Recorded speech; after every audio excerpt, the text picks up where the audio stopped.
Assalamualaikum warahmatullahi wabarakatuh.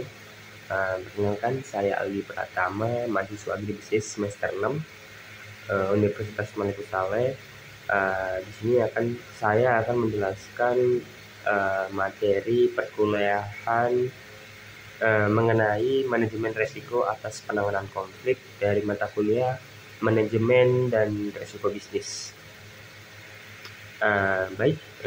Tanpa memperpanjang waktu, di sini saya akan memaparkan sedikit mengenai tentang manajemen risiko atas penanganan konflik, di mana ini sebagai materi terakhir di video saya, karena sebelumnya saya sudah membuat beberapa video mengenai materi tentang mata kuliah ini.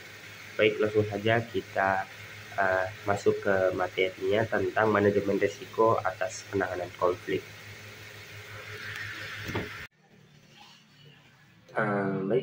Langsung saja ya ke slide yang pertama. Itu ada tujuan manajemen risiko atas konflik.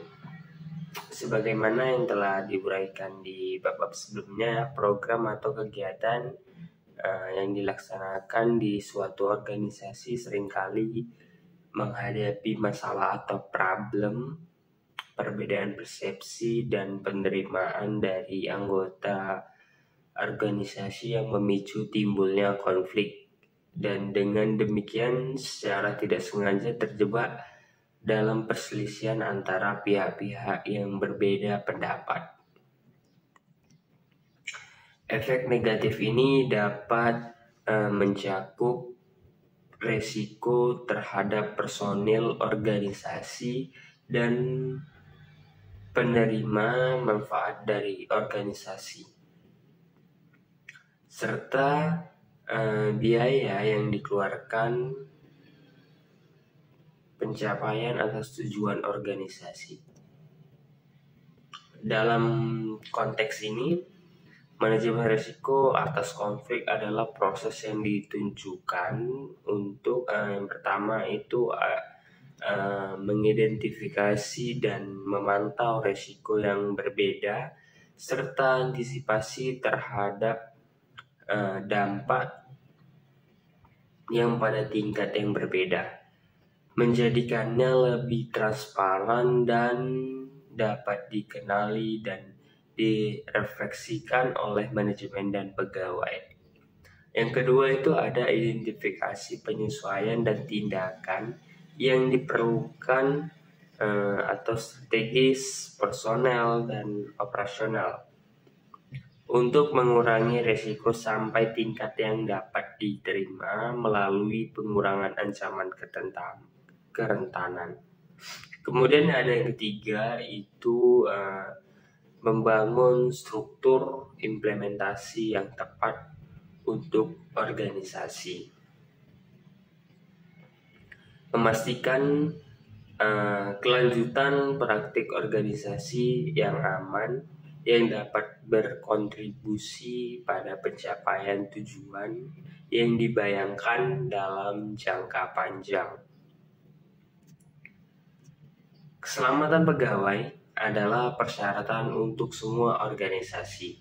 Karena itu, manajemen risiko memperhitungkan keterkaitan erat antara keselamatan pegawai, orientasi personal, operasional, dan tingkat sensitivitas konflik atau seperti dampak negatif yang tidak diinginkan secara organisasi dan pegawai memandang konflik dari dalam dan luar permasalahan yang memicu konflik.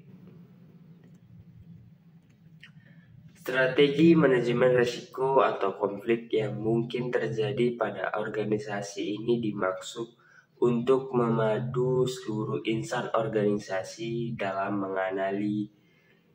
menganalisis dan merespons secara sensitif konflik dalam organisasi. Sangat penting bahwa semua kegiatan organisasi direncanakan dan dilaksanakan dengan tingkat pemahaman sebaik mungkin tentang penyebab konflik, seperti kemungkinan dampak dari aktivitas organisasi dan dampak pada berbagai tingkatan yang berbeda. Manajemen risiko atas konflik yang terjadi pada organisasi harus dikaitkan dengan konteks organisasi. Nah,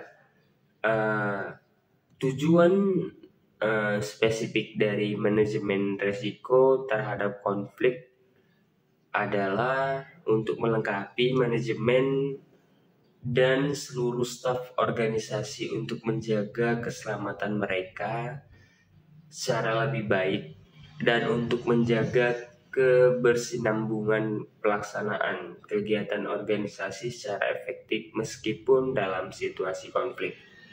Oleh karena itu, peningkatan kesadaran tentang kemungkinan efek timbal balik organisasi dan konflik satu sama lain serta penilaian strategis dan proses penyesuaian terhadap perubahan situasi menjadi sangat penting. Strategi manajemen risiko atau MR terutama didasarkan pada 3 pendekatan, yaitu penerimaan, kemudian perlindungan, dan pencegahan. Secara umum, berbagai alat dan komponen dari pendekatan ini digunakan untuk digabungkan untuk merumuskan strategi manajemen risiko yang efektif.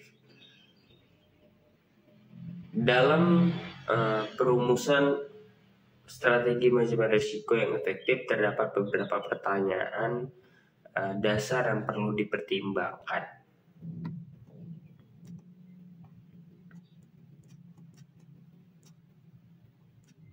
Yaitu pertama, tren dan perubahan apa yang saat ini terjadi di lingkungan organisasi atau dinamika konflik, perubahan regional, pelaku yang terkait tema dan peristiwa.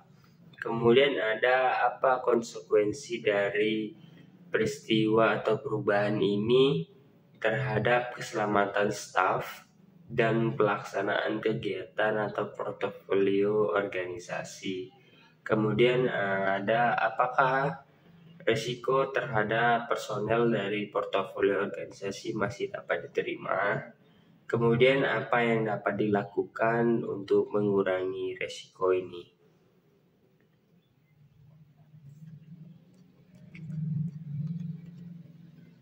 Strategi ini membantu untuk mengutamakan pendekatan manajemen risiko ke dalam semua kegiatan organisasi. Memberikan layanan tanpa membahayakan akan sangat berkontribusi kepada reputasi dan citra positif organisasi. Citra positif yang dirasakan secara luas dari suatu organisasi adalah titik awal yang penting untuk mendapatkan penerimaan dari semua pemangku kepentingan atau stakeholders dan menyelaraskan berbagai kepentingan stakeholder dari dan pihak-pihak yang berselisih yang seringkali disebabkan oleh ketidakpercayaan dan kemarahan dari masing-masing pihak yang berselisih. Meskipun intervensi dari organisasi yang berusaha untuk netral sehubungan dengan pihak-pihak yang berkonflik menunjukkan bahwa tidak selalu berdampak pada pelaksanaan pekerjaan yang netral, hal tersebut dapat berkontribusi pada peningkatan atau mengurangi konflik. Pertanyaan kuncinya adalah bagaimana kegiatan organisasi dapat dirancang dan diimplementasikan sedemikian rupa sehingga efek negatif dari konflik dapat dihindari atau dikurangi dan bahwa citra positif dan reputasi organisasi dan stafnya tetap dapat ditingkatkan.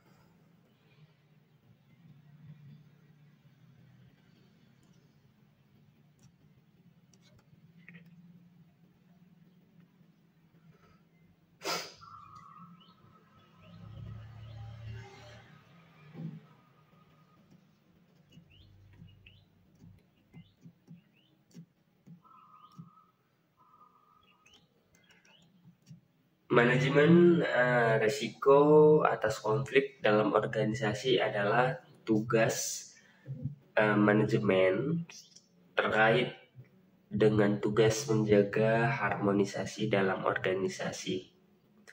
Namun, prinsip dan prosedur yang dibangun dalam proses manajemen risiko organisasi harus dipahami dan diinternalisasi oleh seluruh staf serta diintegrasikan ke dalam rutinitas sehari-hari, sehingga manajemen risiko menjadi tanggung jawab dan kepedulian bersama yang sama di seluruh organisasi. Sebagaimana yang telah saya sampaikan sebelumnya, pengembangan strategi manajemen risiko yang aman dan efektif hanya dapat dicapai jika mekanisme pemantauan lainnya diterapkan secara bersamaan dan integrasikan ke dalam siklus manajemen organisasi seperti analisis konflik di tingkat organisasi, regional dan negara untuk membantu insan organisasi dalam memahami dan mengidentifikasikan akar penyebab konflik dan konsekuensinya. Berdasarkan ini, organisasi akan lebih mampu merespon secara sensitif situasi yang ada guna menghindari konflik dan mengubahnya secara positif dengan mengembangkan hipotesis dampak yang realistis dan menerapkan langkah mitigasi risiko yang sesuai. Selain itu, analisis konflik akan berkontribusi untuk mengantisipasi dan mengidentifikasi kemungkinan risiko terhadap organisasi, investasi, dan tujuan keseluruhan organisasi. Hal ini akan menciptakan landasan untuk pemantauan konteks risiko berkelanjutan dan penilaian dampak risiko. Pemeriksaan atas upaya pencegahan kejadian bahaya dan penilaian dampak konflik dapat membantu manajemen dan staf untuk menyadari dan mengidentifikasi potensi risiko atas dampak konflik yang mungkin terjadi atas kegiatan mereka. Monitoring atas dampak positif dan negatif dari konflik yang mungkin terjadi atas organisasi serta konsekuensi dari konflik terhadap organisasi sangat penting untuk melakukan penyesuaian aktivitas organisasi atas dasar konteks yang berubah serta dinamika yang terjadi sebagai dampak dari konflik.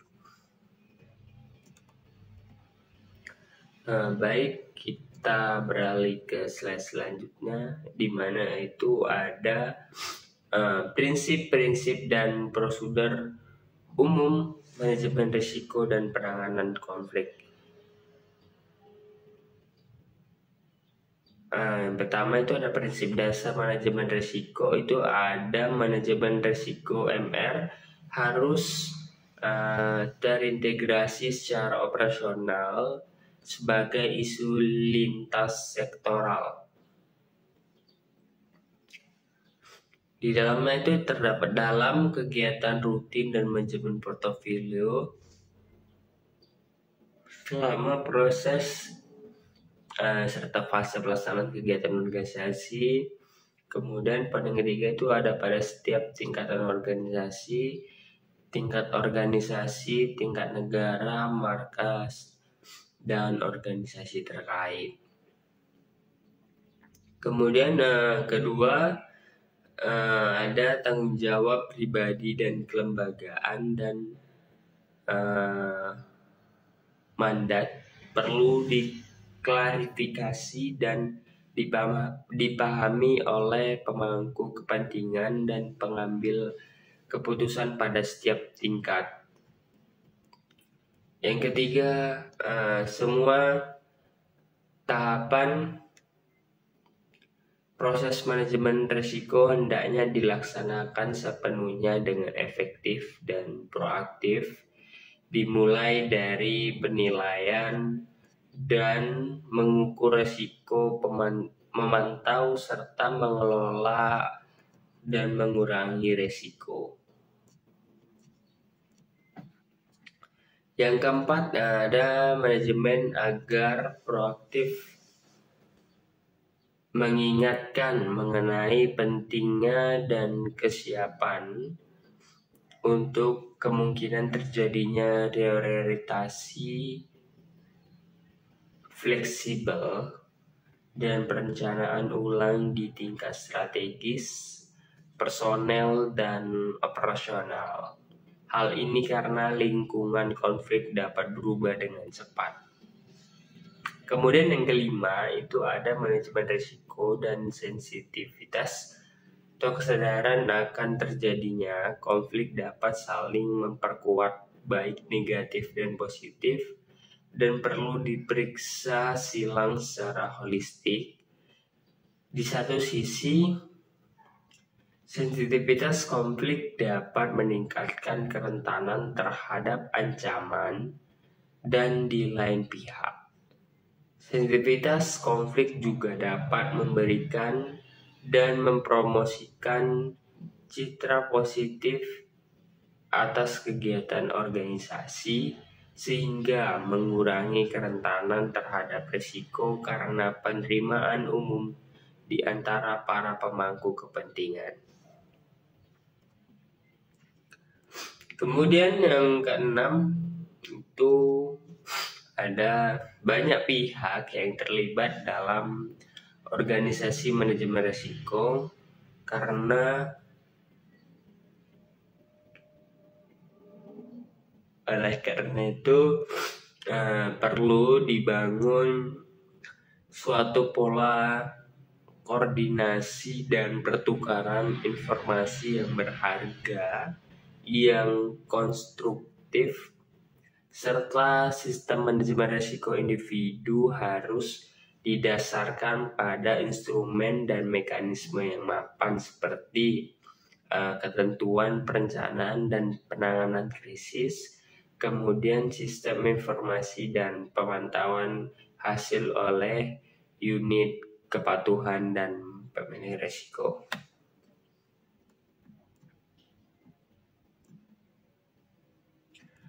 Nah, kita akan beralih ke slide selanjutnya, di mana terdapat itu komponen manajemen risiko.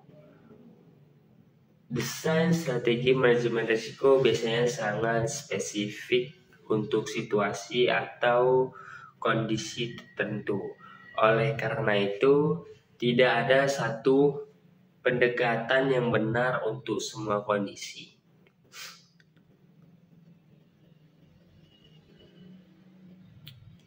Dalam proses pengembangan manajemen risiko yang konsisten dan efektif, hendaknya mempertimbangkan kondisi atau situasi bersifat spesifik.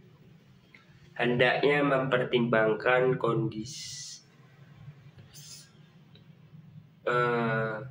hubungan yang ada antar kegiatan organisasi dan potensi konflik dalam konteks tertentu.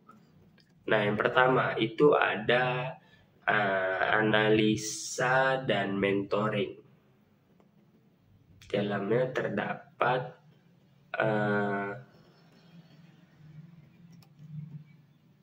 beberapa poin. Yang pertama itu ada analisis keamanan. Ini manajemen risiko harus menjadi strategi yang bermanfaat, proaktif, yang meminimalkan risiko terhadap staf, mitra, atau penerimaan manfaat yang dapat menjadi korban kekerasan psikologis atau yang dapat menjadi korban kekerasan fisik yang meminimalkan risiko terhadap aset organisasi. Pada kondisi krisis, terdapat risiko tinggi organisasi menjadi target langsung dari konflik karena alasan politik atau ekonomi, dan organisasi mungkin hubungan dengan konflik.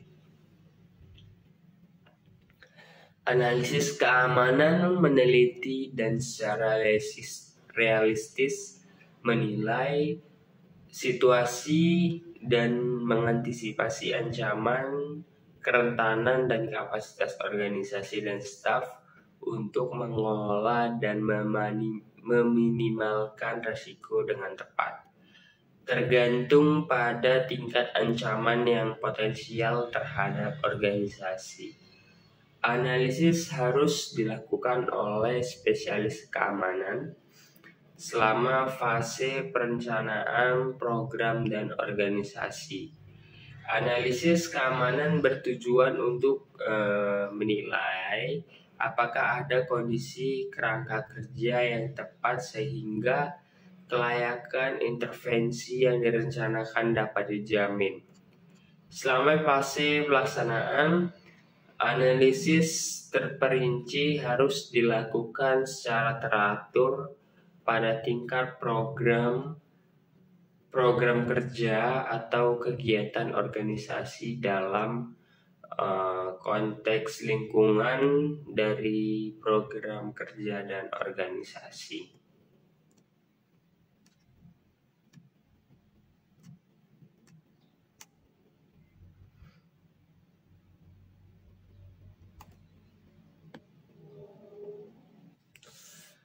Baik, di sini nanti saya akan menampilkan kerangka analisis keamanan yang dimana ini berbentuk segitiga. Saya akan tampilkan seperti ini. Nah, bisa dilihat teman-teman di sini kerangkanya berbentuk segitiga, di mana yang paling atas terdapat ancaman, kemudian di sisi sebelah kanan kapasitas, kemudian kerentanan, dan di tengah-tengahnya itu adalah resiko.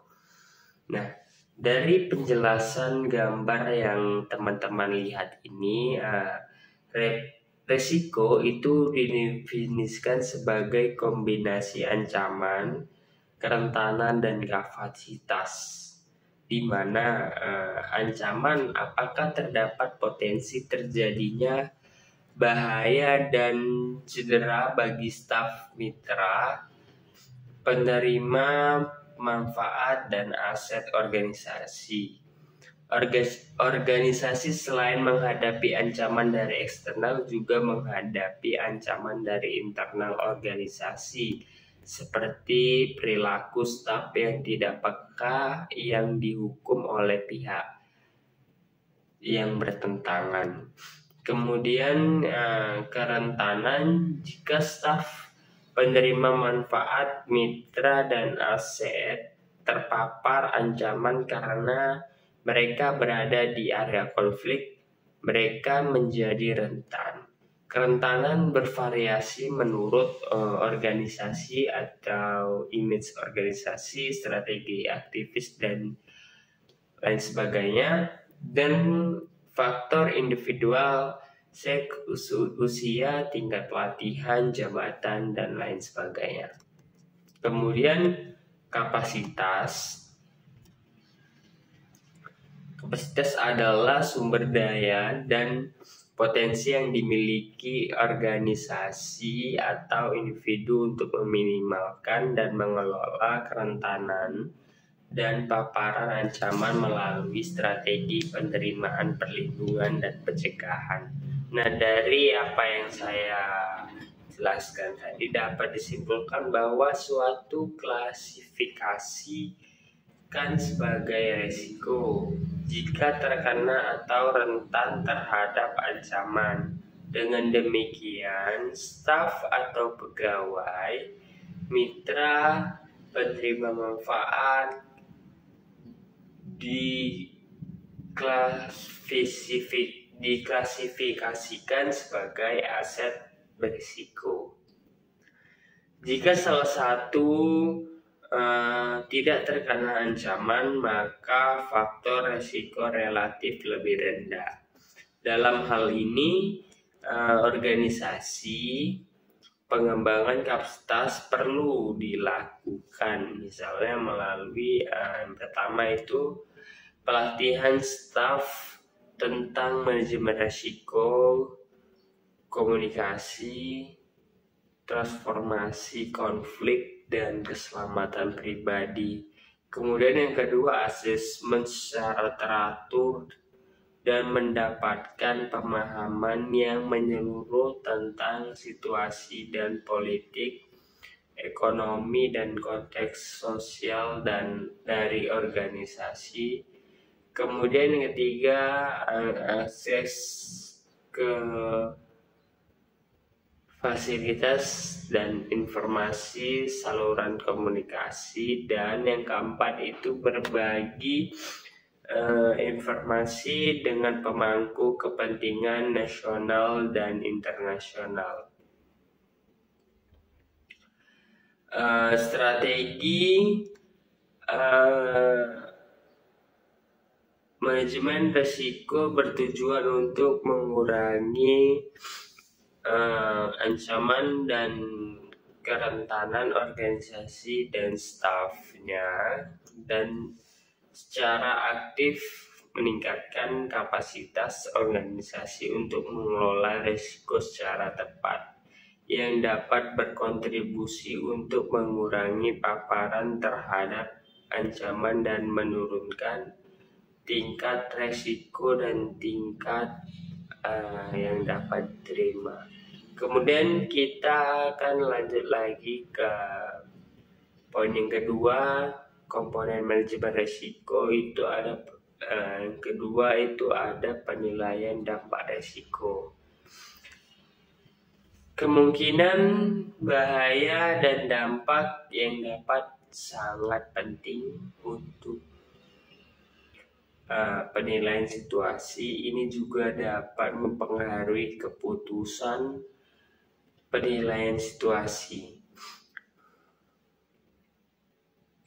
Ini juga dapat mempengaruhi keputusan tentang tingkat risiko yang dapat diterima oleh organisasi dan staf. Oleh karena itu, penilaian dampak risiko membantu organisasi dan staf untuk memperjelas masalah ini. Dapat dengan mengajukan pertanyaan itu, seberapa besar kemungkinan risiko tertentu akan berdampak pada seseorang atau sesuatu. Kemudian jika kemungkinan tinggi, seberapa serius dampaknya. Penting untuk dicatat bahwa bahkan untuk risiko yang sama pada staf dan kegiatan organisasi yang berbeda cenderung memiliki tingkat risiko yang dapat diterima atau acceptable risk dan dampak yang berbeda. Hal ini dapat disebabkan oleh faktor eksternal seperti gender, etnis, usia, dan lokasi organisasi masing-masing, dan lain-lain. Dan faktor internal itu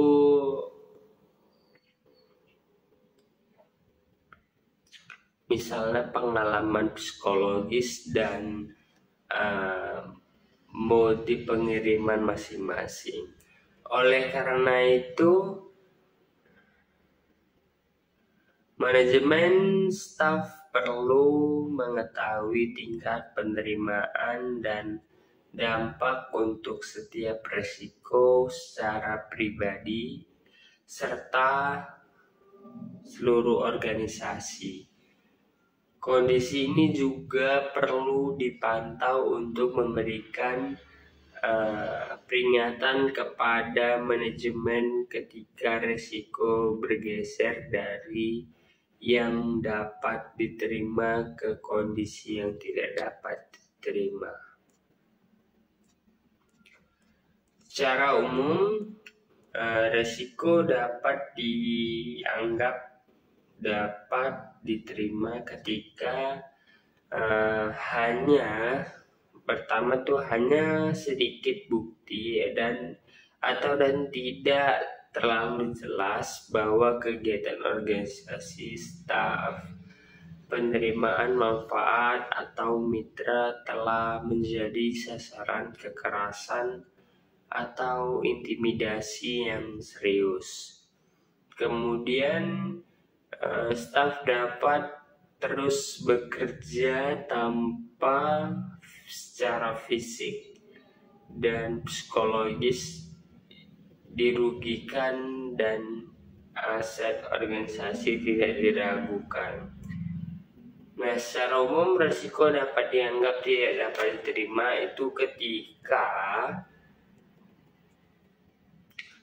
staf, penerimaan manfaat mitra dan aset dirugikan dan menjadi target ancaman intimidasi atau kekerasan tertentu. Kemudian penilaian situasi pengungkapan bahwa orang dan aset mungkin akan dirugikan jika pekerjaan berlanjut tanpa tindakan proaktif yang sesuai.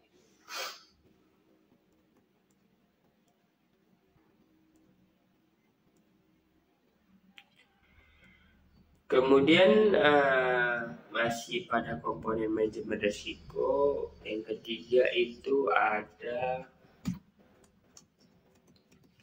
konteks monitoring.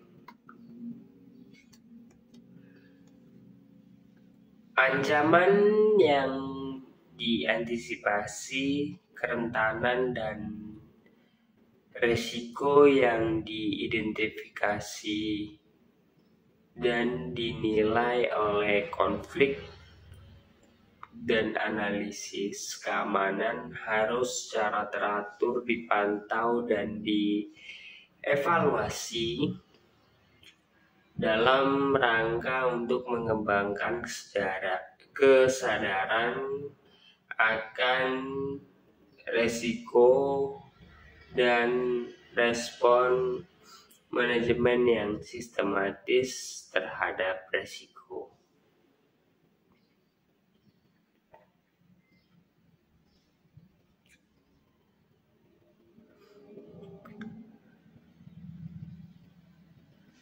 Langkah monitoring harus terdiri dari pencegahan risiko dan manajemen strategi, kebijakan, dan prosedur. Pemantauan konteks risiko secara teratur sangat penting untuk mempersiapkan dasar informasi.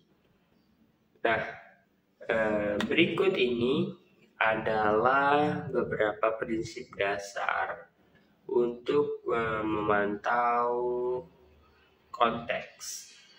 Yang pertama, pemantauan konteks menyediakan informasi yang bisa ditrasir mengenai perubahan tingkat keamanan yang relevan, tren, dan antisipasi risiko secara umum dan dalam kaitannya dengan organisasi pada tingkat yang berbeda, seperti informasi mengenai politik, ekonomi, dan sosial.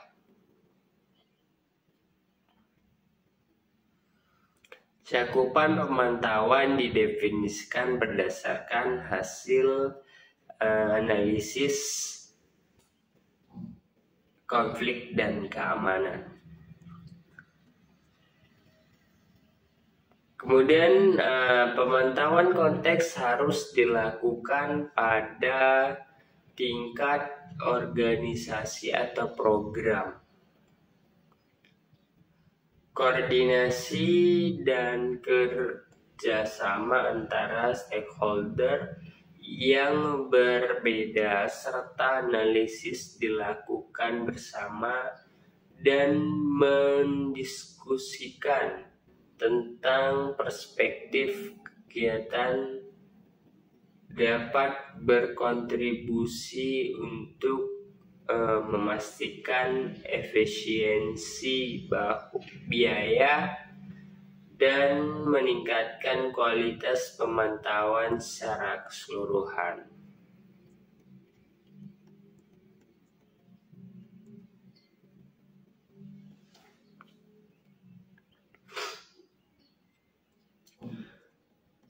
Kemudian selanjutnya monitoring harus dilakukan selama tahap perencanaan dan pelaksanaan organisasi atau program. Kemudian pemantauan konteks pada tingkat organisasi atau program dapat dilakukan baik secara terpisah atau sebagai bagian integral dari pemantauan dampak organisasi atau program. Misalnya dengan menggunakan checklist, pastikan bahwa konteks monitoring menjadi suatu yang rutinitas dalam organisasi. Kemudian adanya tanggung jawab yang jelas untuk pemantauan konteks dan evaluasi harus diidentifikasi.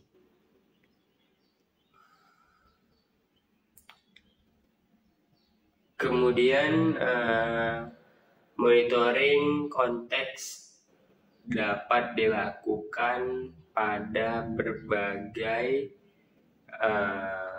tingkat sistem.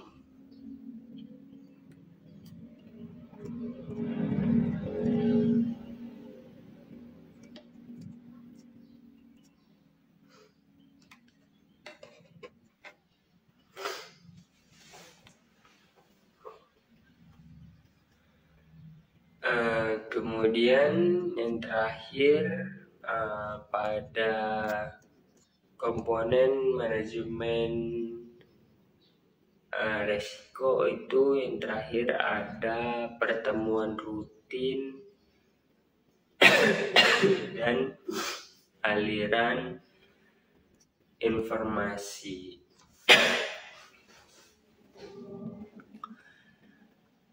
Dalam rangka mengevaluasi dan mengembangkan skenario dan tindakan serta penyesuaian yang sesuai dengan kegiatan organisasi dan kegiatannya,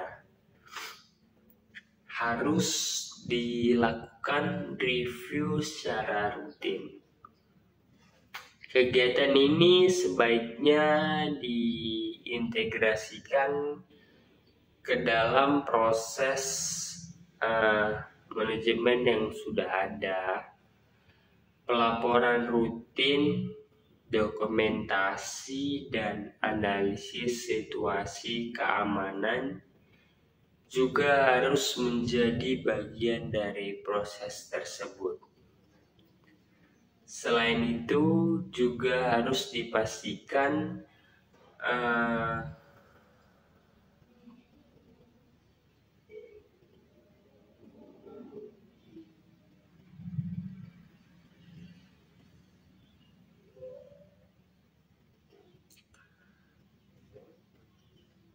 Juga harus dipastikan ketepatan waktu penyampaian informasi kepada manajemen dan staf yang melaksanakan kegiatan di lapangan serta stakeholder terkait.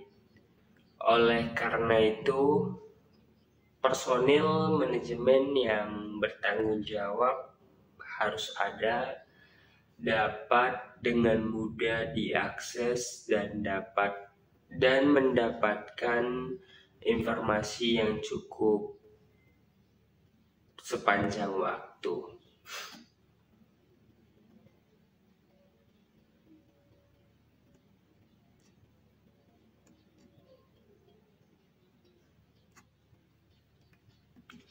Kemudian komponen manajemen risiko pada poin kedua ada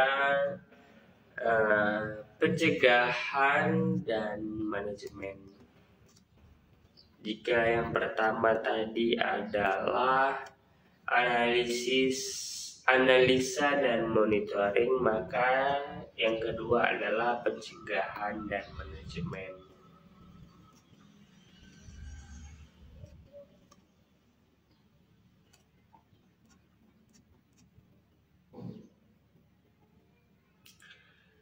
Nah, ada strategi untuk mengurangi resiko itu diantaranya penerimaan, perlindungan, dan pencegahan.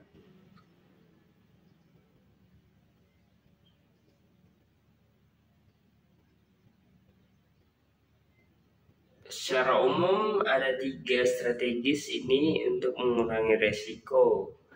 Pertama itu ada kombinasi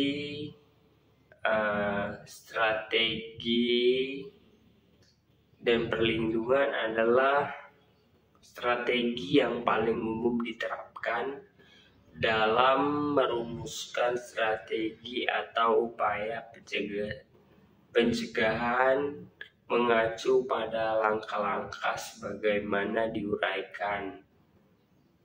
telah diuraikan pada materi proses manajemen risiko yang telah saya sampaikan. Seperti yang saya sampaikan, ada 3 strategi untuk mengurangi risiko ini. Yang ada pertama itu ada penerimaan, kemudian yang kedua ada perlindungan, kemudian ada pencegahan. Baik,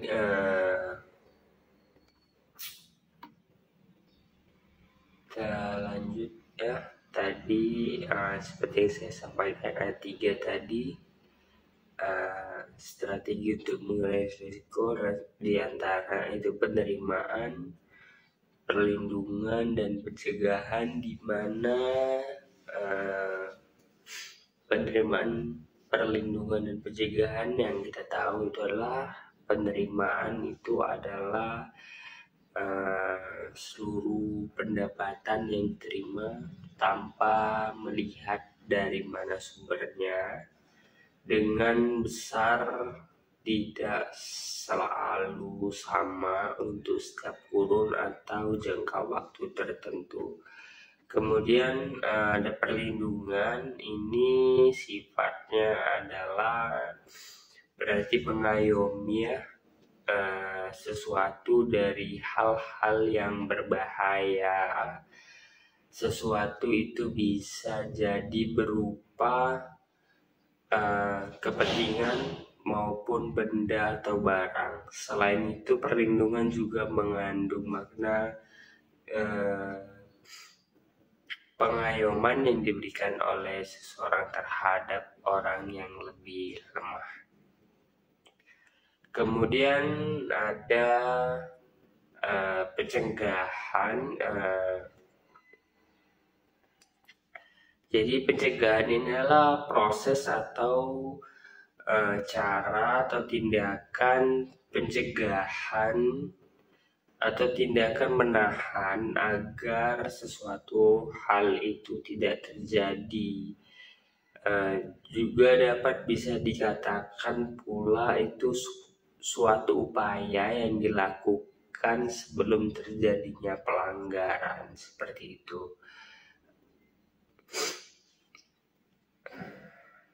Baik, mungkin